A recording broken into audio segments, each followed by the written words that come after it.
Hello guys, and welcome to this video. Good to have you back, and welcome to everybody who's here for the first time.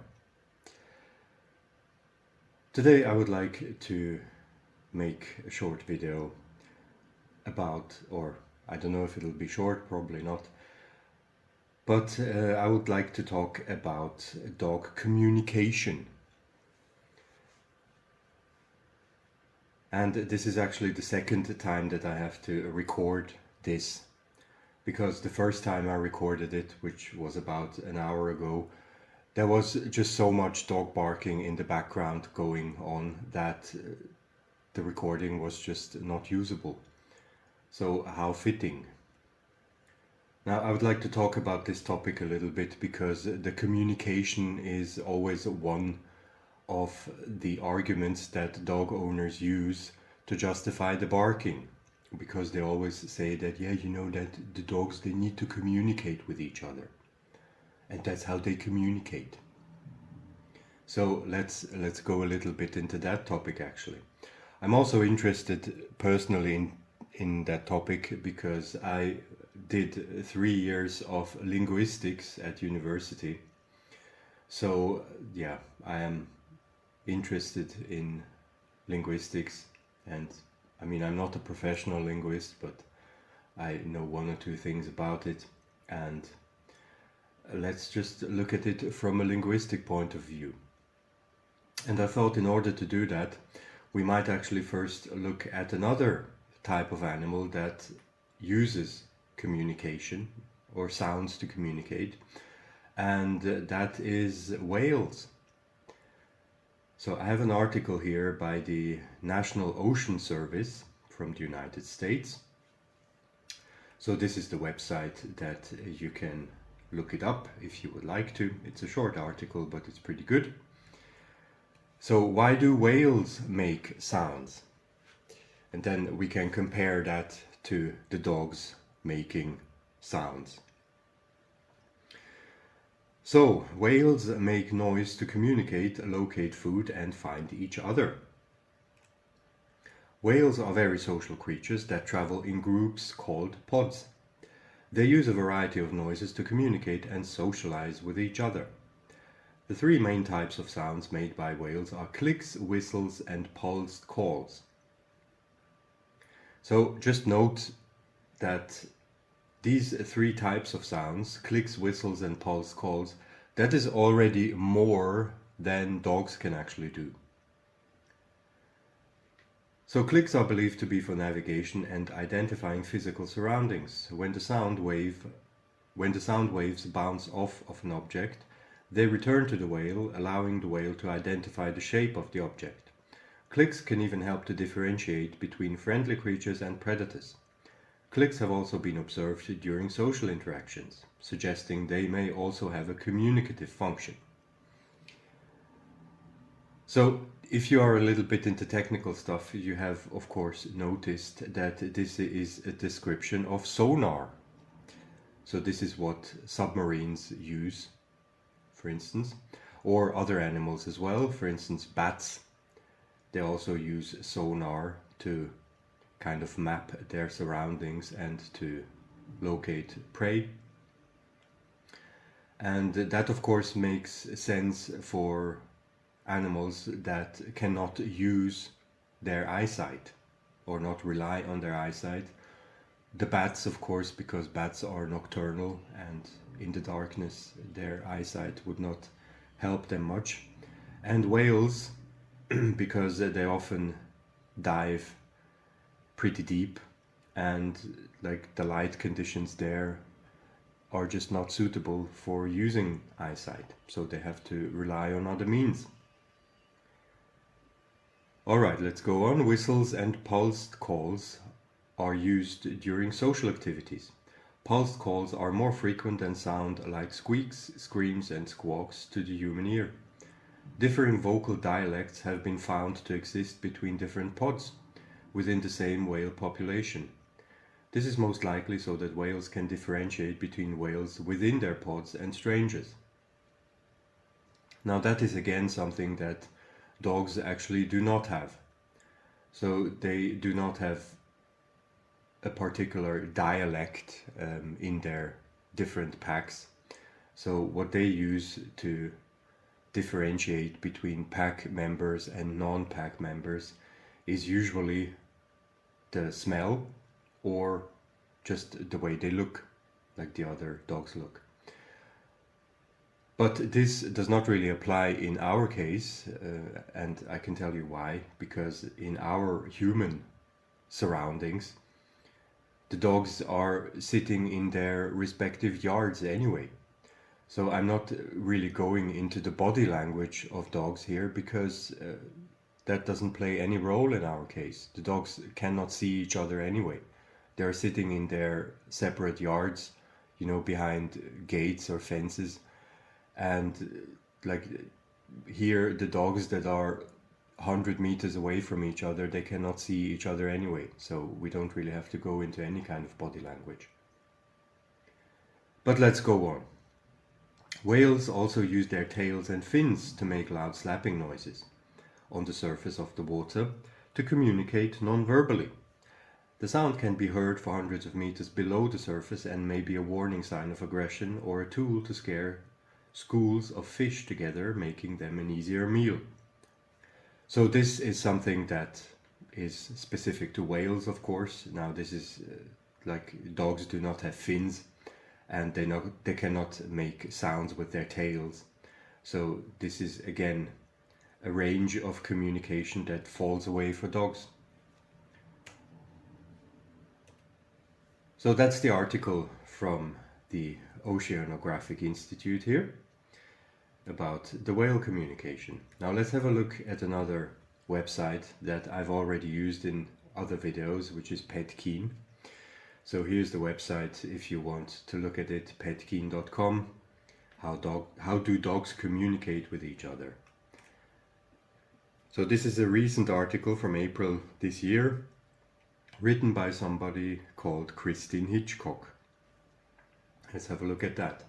Now the article is pretty long and it goes also into the body language aspects, but we can drop that here because, as I said, this is not really relevant in our case. We are talking about the obnoxious barking in human surroundings that usually goes on for hours each day. And I mean, yeah, you know what I'm talking about. So how do dogs communicate with each other? All you need to know. So let's see what Miss Hitchcock has to say. Dogs may not use words, but they do talk to each other. Their communication mainly takes place through body language. All right, so in our case, the main chunk of their communication is already falling away because they do not see each other anyway. So the body language does not come into play. A dog can say a great deal by where they place their ears and their tail. However, some vocalizations also play a role. A dog's tail is a vital sign. A stiff tail usually indicates aggression or unease. If the tail is straight out, it is likely a sign of aggression. A tail that is tucked between the legs stiffly could be fear-based. Now, just before going on, actually, just notice how she's using a lot of conditionals in her article. So, you know, the stiff tail can indicate aggression or unease. A straight tail is likely a sign of aggression, but yeah, does not have to be a sign of aggression.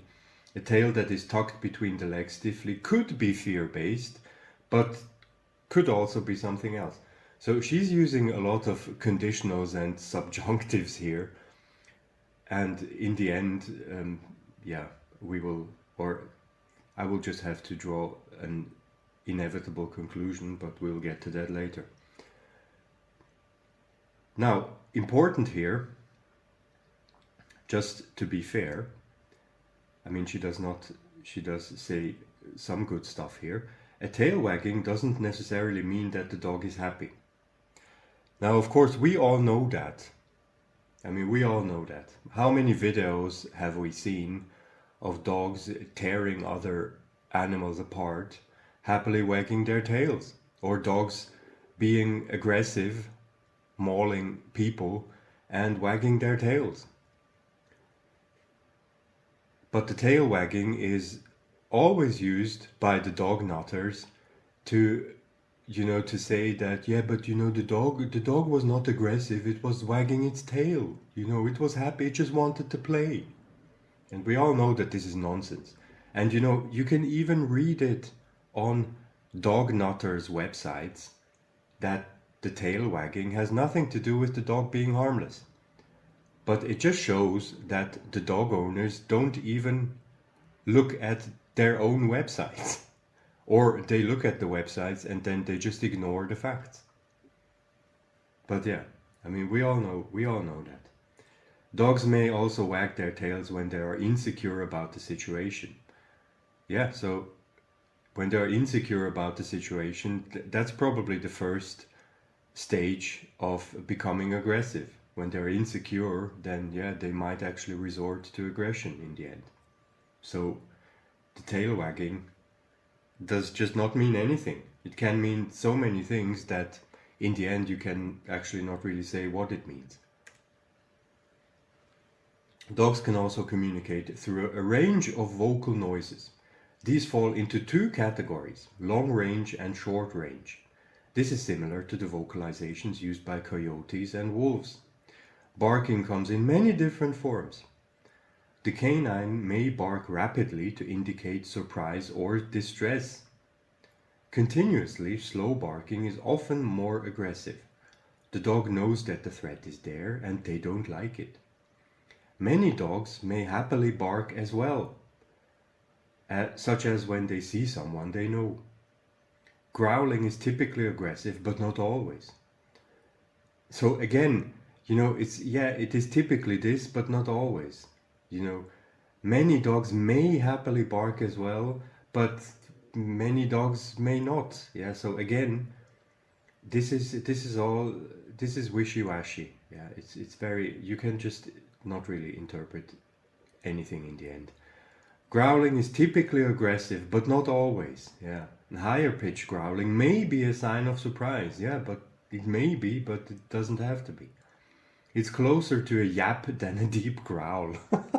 I mean, okay, like what exactly? Oh, good God! Now, really, do you really have to record it and make some kind of a physics analysis of it to actually really interpret it? So how deep is it now, or how high pitched is it? And oh God. Some dogs may also growl when playing, but this is usually higher pitched as well. Now again, this is such a kind of a non-specific statement that in the end it doesn't mean anything. Yeah, they may growl when they're playing, but it's usually higher pitched as well, but may also be different. Yeah, okay. Howling is common amongst dogs. It may indicate that the dog is bored or isolated. Most dogs will howl when they are lonely, but many will do it just for fun as well.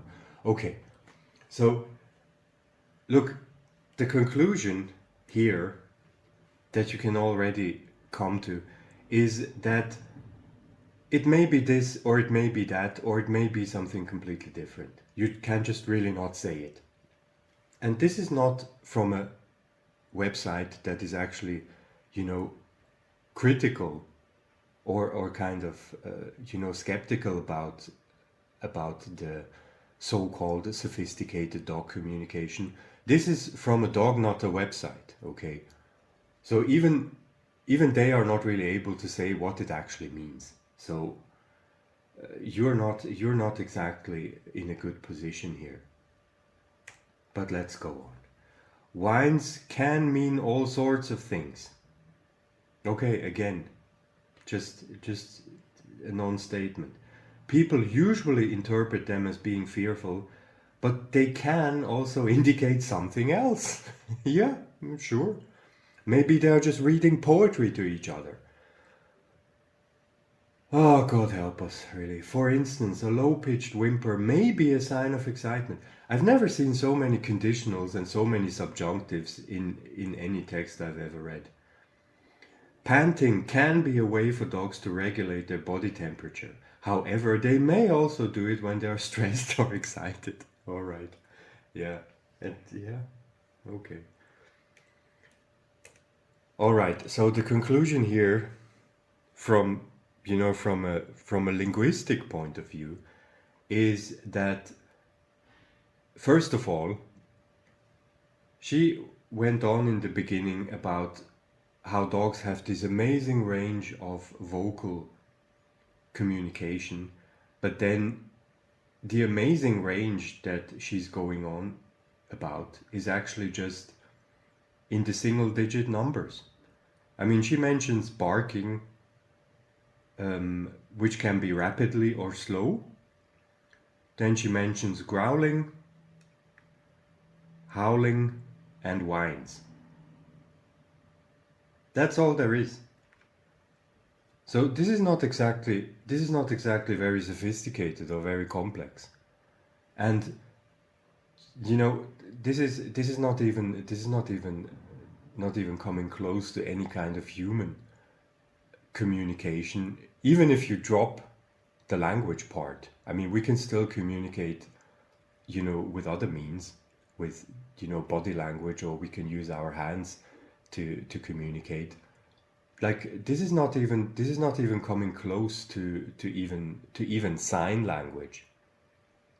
This is just absolute nonsense.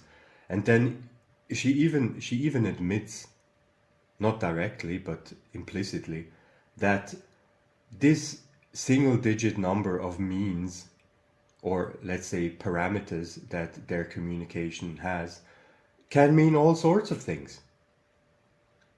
And it may be this, or it may be that, or it may be something completely different. So from a linguistic point of view, this is pretty much a disaster. So it doesn't mean anything. Like, this could all just be coincidence. I mean, that doesn't even fulfill the most basic definitions of a language. Very tightly fulfills the definition of communication. I mean, yeah, dogs probably do communicate with each other on a very, very primitive and basic level. But you would have to include everything into it, also the body language and the posture, everything. Which the dogs here cannot do anyway, because, yeah, as we said, they are confined in their respective yards. So what exactly is the point of that? You really cannot say it. So you guys, you all know, probably a majority of you have been terrorized by barking, by excessive barking. And just think about it. What was the barking like?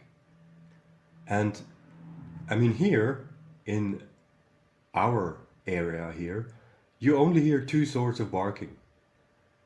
Now, you have the first barking, which is the aggressive barking, because all dogs are going absolutely crazy when somebody walks past the house. They go absolutely nuts. They have seen people walking by the houses thousands of times, probably even 10,000s of times, and they're too stupid to learn that it is not necessary to freak out because of that. They're literally too stupid to learn it. So that's not exactly a testimony to their intelligence. And then the second kind of barking, which is extremely frequent here, is that they're barking because they're just bored. Because what people do here is they go to work, they leave their dogs at home in the yard, because, yeah, it's a guard dog, and it has to protect the house. And then these things are left alone all day long, nobody interacting with them. And then, yeah, of course they start being bored, and they will start this monotonous nerve-wracking barking that you can hear for at least a kilometer, and it just goes on for hours and hours until their owners actually come back. And what exactly is the communication in this? Like, even if the dog does communicate that it is bored, there's absolutely no point in doing so. And every intelligent animal would actually realize after half an hour that the barking does not, does not change the situation, and there is actually no improvement of the situation. And then it would just stop it because it is a waste of energy. But dogs will just do it not only for months, but they will do it their entire life until they die. So yeah, so much about their intelligence, and so much about the communication that they need. Yeah, they need to talk to each other. Yeah, and I mean, this is clearly, this communication argument is just, that's clearly just an absolutely lame pretext to, to get out of your personal responsibility for actually training your dog to be normal.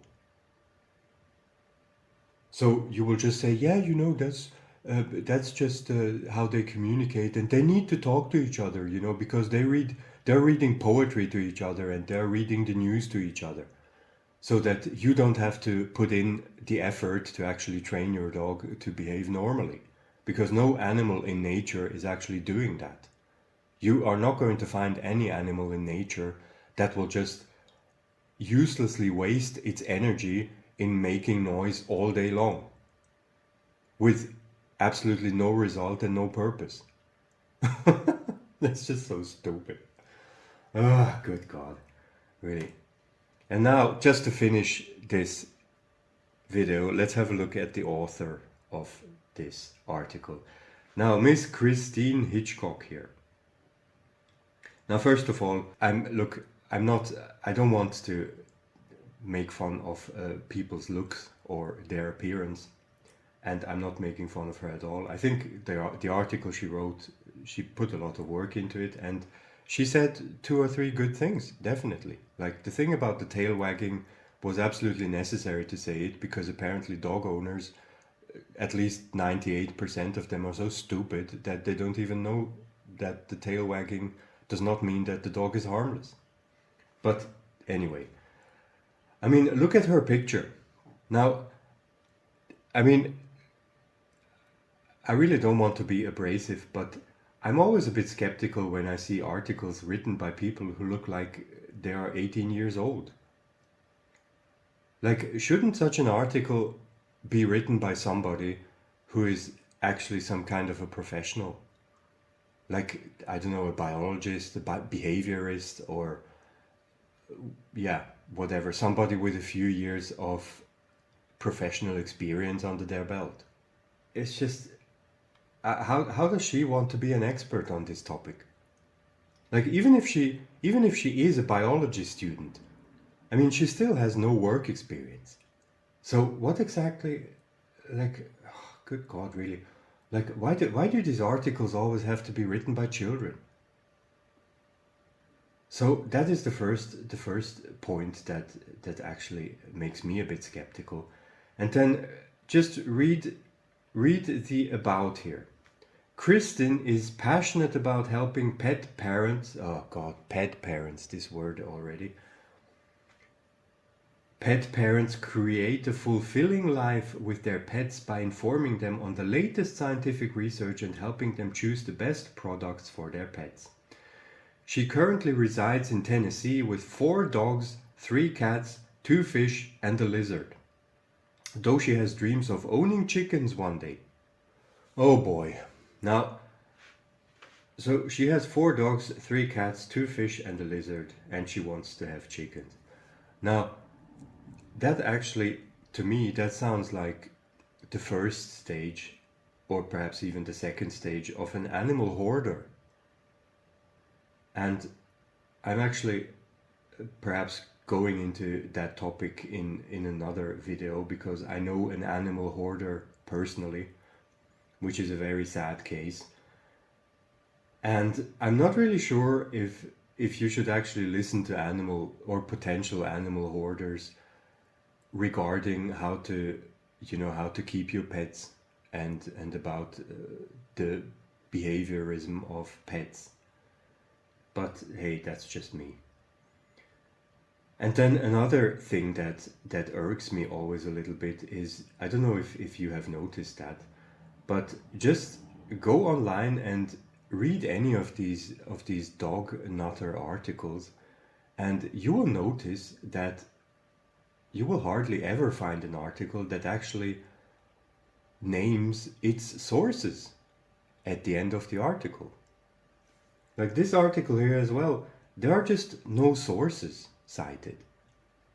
And it just makes you look extremely unprofessional. Now, she claims here to inform people on the latest scientific research. Now, I mean, perhaps that's true. I mean, she has written dozens, and I think even probably more than 100 articles for this website.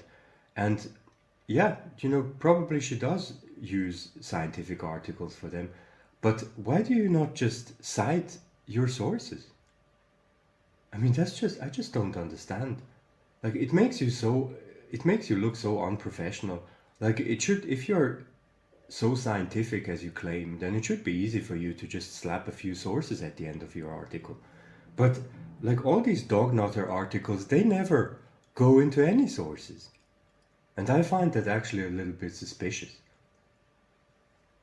So, yeah, I mean, this article here, yeah, all right. I mean, you can make of it whatever you want. From a linguistic point of view, this is absolutely, it's just uninteresting. Like, this is communication on such a low level and such a primitive level that, for a linguist, this is just uninteresting. I mean, it is just uninteresting. It has nothing to do with a language, with an actual language. And you just see that all this excitement of the dog owners about how intelligent their animals are, and how sentient, and how amazingly they communicate with each other, and also with you, of course, it's just brain dead brainwashing. I mean, it has nothing to do with any kind of linguistic facts, or scientific facts, or behaviorist facts. It's just childish overexcitement. And it's also used to justify the fact that you were too stupid and too lazy to actually train your dog, to shut the bloody hell up. And then you say that, yeah, that's how they communicate. So they have to bark, otherwise it would be cruel. No, it wouldn't. Wolves do not bark at each other all day long. So what's the point? There's absolutely no point in this obnoxious noise pollution that we have to listen to now everywhere. And like, not even the dog nutters can actually explain what the communication is.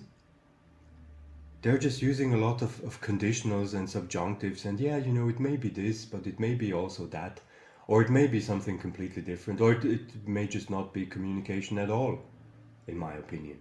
So I'm not impressed, guys. And yeah, that is no justification whatsoever to bark people out of their houses and to terrorize entire communities with your stupid barking rat, so to speak. All right, so that's what I wanted to show you today. Guys, as usual, stay away from dogs. They're all assholes, talking or not. You take care now, and goodbye. Let's get Boo out. Come on, buddy. Scoop. And there he goes. Okay, bud. Shake it off. You can do it. Up you go. Good job. And now he can go eat. You're welcome.